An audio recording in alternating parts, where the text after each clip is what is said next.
পঙ্গু হাসপাতালে আহতদের দেখে কাঁদলেন প্রধানমন্ত্রী। রাষ্ট্রীয় সম্পদ ধ্বংসকারীদের বিচার চাইলেন দেশবাসীর কাছে। আমার দেশবাসীর কাছে আমি বিচার চাই, কি অপরাধটা কি করেছি। সৌদি আরবে অভিবাসীদের জন্য এনআইডি সেবা চালু করল বাংলাদেশ দূতাবাস। আবেদন করা যাবে ভোটার নিবন্ধনেরও খুশি রেমিটেন্স যোদ্ধারা। এবং কাতারে নভেম্বরের মতো অনুষ্ঠিত হচ্ছে খেজুর প্রদর্শনী। অংশ নিচ্ছে বাংলাদেশি ব্যবসায়ীদের 43টি স্টল, প্রতিদিন অভিবাসীদের ভিড়। স্বাগত জানাচ্ছি প্রবাসী নিউজ 24 সংবাদের সঙ্গে আছে আমি আহসান হাবিব। দেখছিলেন শিরোনাম, এবারে বিস্তারিত সংবাদ। সহিংসতায় আহতদের দেখতে পঙ্গু হাসপাতালে গিয়ে কাঁদলেন প্রধানমন্ত্রী শেখ হাসিনা। এ সময় রাষ্ট্রীয় স্থাপনা ধ্বংস করে দেশের অর্থনীতিকে পঙ্গু করার ষড়যন্ত্র হয়েছে বলে মন্তব্য করেন প্রধানমন্ত্রী। রাষ্ট্রীয় সম্পদ কেন পোড়ানো হলো, দেশবাসীর কাছে এর বিচারও চেয়েছেন তিনি। পরে হামলায় ক্ষতিগ্রস্ত সেতু ভবন পরিদর্শন করেন প্রধানমন্ত্রী। সাম্প্রতিক সহিংসতায় আহতদের দেখতে শনিবার সকালে আগারগাঁওয়ের national institute of traumatology and orthopaedic rehabilitation নিউটরে যান প্রধানমন্ত্রী শেখ হাসিনা। গুরুতর আহত চিকিৎসাধীন কয়েকজনের সঙ্গে কথা বলেন ও তাদের চিকিৎসার খোঁজ খবর নেন তিনি। প্রধানমন্ত্রী আহতদের অবস্থা দেখে মর্মাহত হন ও স্বজনদের সান্ত্বনা দেন। এ সময় তিনি নিজেও কান্নায় ভেঙে পড়েন। সাংবাদিকদের কাছে আহতদের পরিস্থিতি তুলে ধরতে এলেও দেখা যায় প্রধানমন্ত্রী শেখ হাসিনার চোখে জল। এ সময় তিনি বলেন, সব দাবি মেনে নেওয়ার পরও কেন আন্দোলনের নামে এতগুলো মানুষকে পঙ্গু করা হলো, এর দায় কে নেবে? সমস্ত দাবি মেনে নেওয়ার পরেও তাদের আর সে শাটডাউন শেষ হয় না, কি কারণে আমি বুঝি না। আজকে কত মানুষ জীবন হারালো, কতগুলি মানুষ পঙ্গু হয়ে যাচ্ছে। শেখ হাসিনা বলেন, কোটা বাতিল করার পর হাইকোর্ট নির্বাহী বিভাগের আদেশ বাতিল করলেও তাঁর সরকারের পক্ষ থেকেই আপিল করা হয়েছে। আমার করা প্রজ্ঞাপন হাইকোর্ট বাতিল করে দেয়, সরকারের পক্ষ থেকেই তো আমরা আপিল করি এবং ওই হাইকোর্টের সে রায় সেটা স্থগিত করে দেওয়া হয়। তাহলে তো আবার কোটা থেকে যায়, তাহলে আন্দোলনটা কিসের জন্য ছিল? প্রধানমন্ত্রী বলেন, যাদের হাত পা নেই সরকার তাদের স্বাভাবিক জীবনে ফিরতে কৃত্রিম অঙ্গ স্থাপনের ব্যবস্থা করবে। আজকে চিকিৎসার জন্য যা যা লাগবে আমরা করে দেবো, করে দিচ্ছি। আর যারা পা হারিয়েছে বা হাত হারিয়েছে আমরা কৃত্রিম পায়ের ব্যবস্থা করে দেব, যাতে তারা আবার সুস্থ মানুষের মতো চলতে পারে, নিজের কাজ করতে পারে। কিন্তু আমার দেশবাসীর কাছে আমি বিচার চাই, কি অপরাধটা কি করেছি। শেখ হাসিনা বলেন, মানুষের সেবায় তিনি যে কাজগুলো করেছেন, আন্দোলনের নামে জনসেবামূলক সেই সব স্থাপনাই ভেঙে দেওয়া হয়েছে। দেশকে অর্থনৈতিকভাবে পঙ্গু করার লক্ষ্যেই একটি গোষ্ঠী এই সহিংসতা চালায় বলেও জানান সরকার প্রধান। যেদিন এত অক্লান্ত পরিশ্রম করে বাংলাদেশটাকে যখন একটা জায়গায় নিয়ে আসলাম, আজকে সেখানে দেখি এই একদিকে জ্বালা পোড়া সবকিছু। পরে রাজধানীর মহাখালীতে কোটা আন্দোলনের সময় আগুনে পুড়ে যাওয়া দুর্যোগ ব্যবস্থাপনা ভবন ও সেতু ভবনে ধ্বংসাবশেষ ঘুরে দেখেন প্রধানমন্ত্রী শেখ হাসিনা। জয়দেব দাস, নিউজ 24, ঢাকা। রাজধানীতে কোটা আন্দোলনের সহিংসতায় ক্ষতিগ্রস্ত 2 মেট্রো রেল স্টেশন পুনরায় চালু করতে জাপানের সহায়তা চেয়েছেন প্রধানমন্ত্রী শেখ হাসিনা। শনিবার প্রধানমন্ত্রীর কার্যালয়ে প্রধানমন্ত্রী শেখ হাসিনার সাথে সৌজন্য সাক্ষাৎ করেন জাপানের রাষ্ট্রদূত ইয়োমা কিমিনিরি। এ সময় জাপানের রাষ্ট্রদূত বলেন, তারা আগে মেট্রো রেলের ক্ষয়ক্ষতি নিরূপণ করবেন, এরপর তারা সিদ্ধান্ত নেবেন কিভাবে বাংলাদেশকে সহায়তা করা যায়। বাংলাদেশের সাম্প্রতিক আন্দোলনে যে অপূরণীয় ক্ষতি হয়েছে সেই জন্য তিনি সমবেদনা জানান। বৈঠক শেষে প্রধানমন্ত্রী প্রেস সচিব নাইমুল ইসলাম খান সাংবাদিকদের এসব কথা জানান। সংযুক্ত আরব আমিরাত সহ মধ্যপ্রাচ্যের বিভিন্ন দেশে কোটা আন্দোলনের সংহতি দেখাতে গিয়ে সেই দেশগুলোতে অনেকে আইনের আওতায় এসেছেন ও সাজা পেয়েছেন। প্রধানমন্ত্রী শেখ হাসিনা এবং তার সরকার তাদের ব্যাপারে খুব উদ্বিগ্ন বলে জানিয়েছেন তথ্য ও সম্প্রচার প্রতিমন্ত্রী মোহাম্মদ আলী আরাফাত।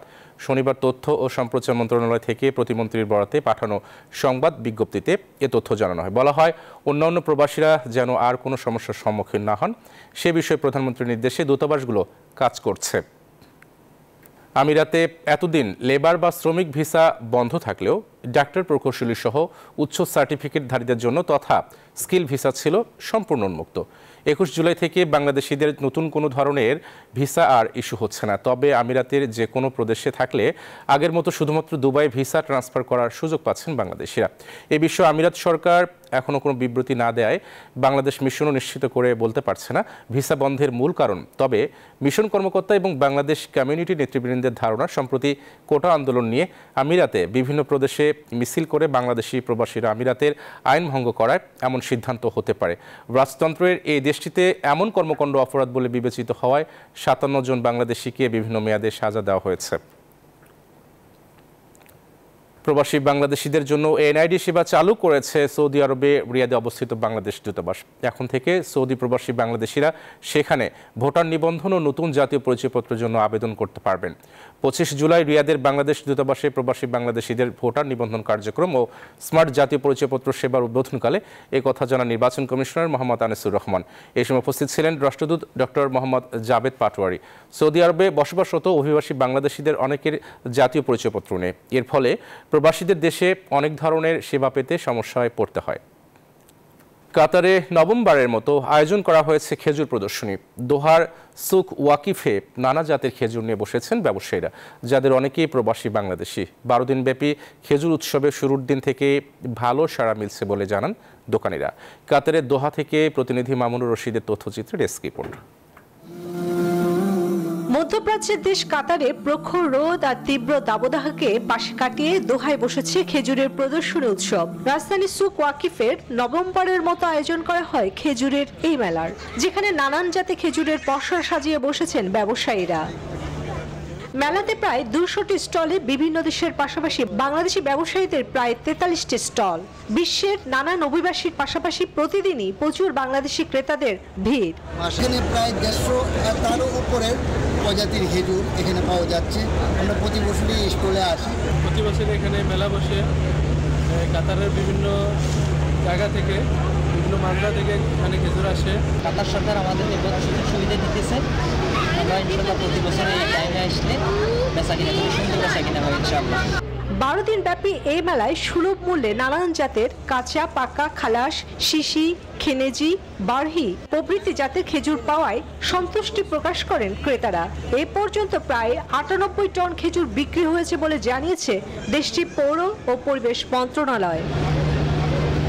বিকেল থেকে রাত পর্যন্ত চলে বেচা বিক্রি।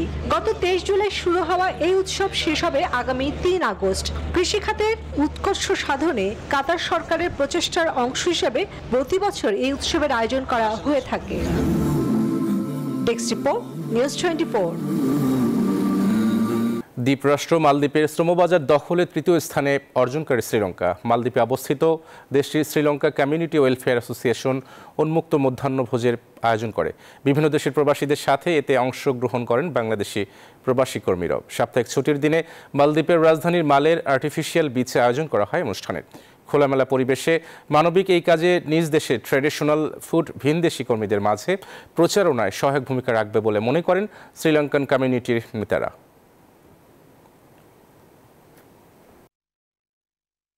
This is Sri Lanka community of Maldives. We are arranging free food donation camp for the third time here.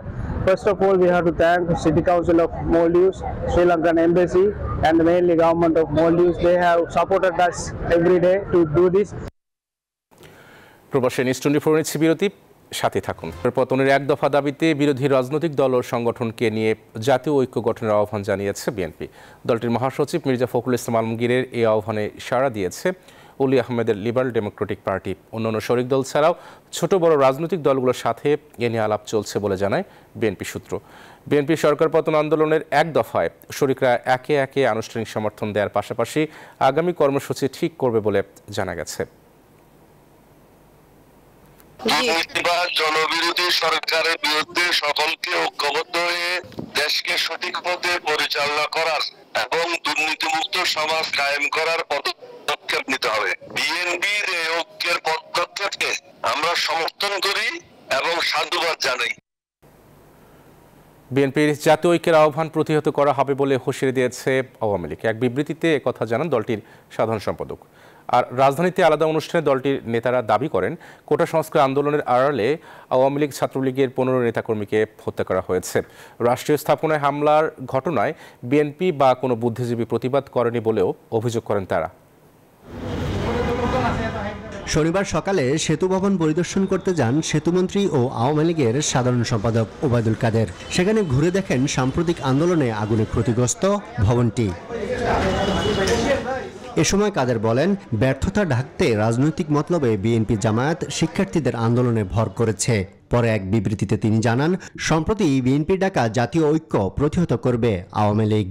সহিংসতা ধ্বংসযজ্ঞের মাধ্যমে একে রাজনৈতিক রূপ দেওয়ার চেষ্টা করছে।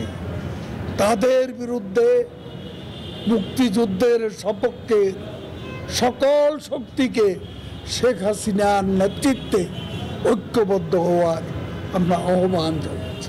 জাতীয় প্রেস ক্লাবের সামনে এক কর্মসূচিতে অংশ নিয়ে পররাষ্ট্রমন্ত্রী বলেন, কোটা আন্দোলনের নামে ধ্বংসাত্মক কাজ শিক্ষার্থীরা করেনি। চট্টগ্রামে ছাত্রলীগের নেতাকর্মীরা 6তলা বিল্ডিং এর ছাদের উপর আশ্রয় নিয়েছিল গন্ডগোলের সময়, এবং সেখানে 6তলা বিল্ডিং এর উপর উঠে সেখান থেকে তাদেরকে ছুঁড়ে ফেলে হত্যা করা হয়েছে। এটি কোনো ছাত্ররা করে নাই। অন্যদিকে ঢাকা রিপোর্টার্স ইউনিটিতে এক গোলটেবিল বৈঠকে গণপূর্ত মন্ত্রী বলেন, যারা রাজাকারের পরিচয় নিয়ে গর্বিত হয় তাদের পাকিস্তানে চলে যাওয়া উচিত। এই সমস্ত কিছু আন্দোলনটাকে আপনারা ব্যবহার করেছেন সরকার উত্তরের আন্দোলন করার জন্য। আপনাদের যে রাজনীতিটাই হলো দেশদ্রোহিতামূলক, তার প্রমাণ হলো যে আপনারা দেশের সম্পদ যখন নষ্ট হচ্ছে তখন আপনারা কোনো কথা বলছেন না, নিশ্চুপ থাকছেন। তিনি অভিযোগ করেন, কোটা সংস্কার আন্দোলনে বঙ্গবন্ধুকে কটাক্ষ করা হয়েছে, রাষ্ট্রীয় স্থাপনায় হামলা করা হয়েছে, কিন্তু বিএনপি বা কোনো বুদ্ধিজীবী এর প্রতিবাদ করেনি। নিন্দা না করলে তো বুঝবো যে আপনি উৎফুল্ল, কারণ আপনার হাত আছে এটার পেছনে। আরিফুল ইসলাম, নিউজ 24, ঢাকা।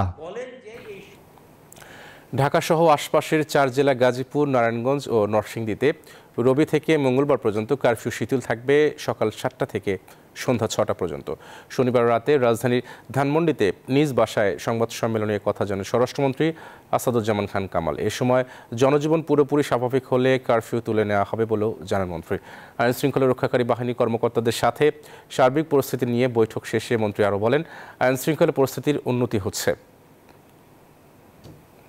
আমাদের যে সন্দেহ আইন, যেটাকে কারফিউ বলা হয়, সেইটা আমরা আরেকটুখানি শিথিল করতে যাচ্ছি।